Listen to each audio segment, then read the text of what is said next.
अध्यक्ष महोदय, हमने अपने घोषणा पत्र में दिल्ली के प्रत्येक नागरिक के जीवन को बेहतर बनाने के आशय से 16 संकल्प घोषित किए थे और महिलाओं का सशक्तिकरण माननीय प्रधानमंत्री नरेंद्र मोदी जी के एजेंडा में पहला स्थान रखता है, हमेशा से पहला स्थान रखता है।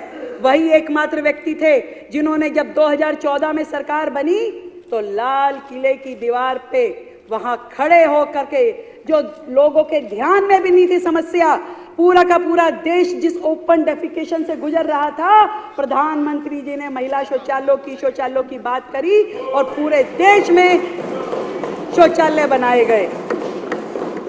प्रधानमंत्री जी के इस विजन के साथ, इसी के अनुरूप हमने घोषणा की थी कि दिल्ली की गरीब महिलाओं को प्रति माह 2500 रुपए उपलब्ध कराए जाएंगे। और मुझे ये बताते हुए अत्यंत खुशी है कि न केवल इस योजना को महिला समृद्धि योजना के तौर पे लागू करने का फैसला 2025-26 में इसके हेड में हमने 5100 करोड़ रुपए का प्रस्तावित प्रावधान किया है और साथ ही मातृत्व वंदना परियोजना के अंतर्गत, जिसमें 21,000 रुपए गर्भवती महिलाओं को और 6 पोषण किट दी जाएगी, उसमें 210 करोड़ रुपए का प्रावधान किया है। पिछली सरकारों के विपरीत हमारी सरकार की नीतियां गरीबों को गरीब बनाए रखने और मध्यम वर्ग को बदहाल करने वाली नहीं होगी। सर्वे भवन्तु सुखिना, सर्वे सन्तु निरामया, ये भारतीय दर्शन के प्रेरित होकर हमारी सरकार झुग्गी बस्तियों में, अनारक्षित कॉलोनियों में, मध्यम वर्ग, उच्च वर्ग के इलाकों में रहने वाले दिल्ली वासियों की सुख सुविधा और स्वास्थ्य की समुचित व्यवस्थाएं करेगी। अध्यक्ष महोदय, जैसा कि मैंने पहले कहा है, पिछली सरकार के फाइनेंशियल मिसमैनेजमेंट की वजह से पिछले साल के बजट में निर्धारित खर्च की प्रतिबद्धता संसाधनों के अभाव में पूरी नहीं की जा सकी।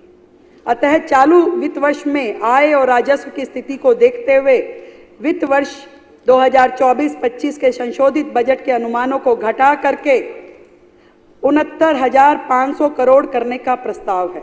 इस प्रस्तावित संशोधित बजटीय अनुमानों में 54,706 करोड़ रुपए का आवंटन राजस्व व्यय पर और 14,794 करोड़ रुपए का आवंटन पूंजीगत व्यय के ऊपर किया जाना प्रस्तावित है। 2024-25 के अनुमोदित बजट अनुमानों के में स्थापना और अन्य व्यय के लिए 37,000 करोड़ का प्रावधान किया गया है।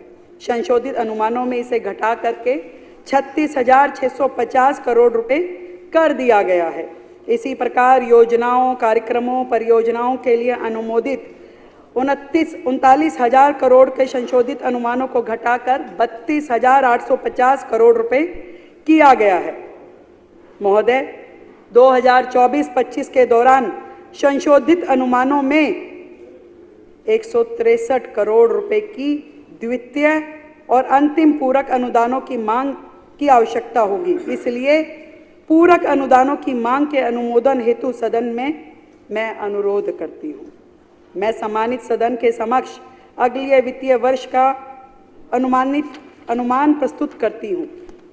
मुझे फिर से ये घोषित करते हुए अत्यंत प्रसन्नता हो रही है कि इस वर्ष प्रस्तावित बजट अनुमान बढ़कर 1 लाख करोड़ रुपए का हुआ है और ये वृद्धि माननीय प्रधानमंत्री नरेंद्र मोदी जी के विजन के साथ उनके नेतृत्व में ही संभव हो पाई है। ये बात कहने में आज इस हाउस के माध्यम से मुझे गर्व की अनुभूति हो रही है।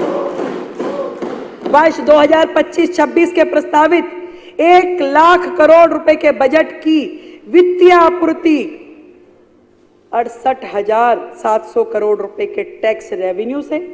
आप ये मत सोचिए ये पूरा टैक्स रेवेन्यू एक बहुत बड़ा हिस्सा जिसे हम खुद जनरेट करेंगे।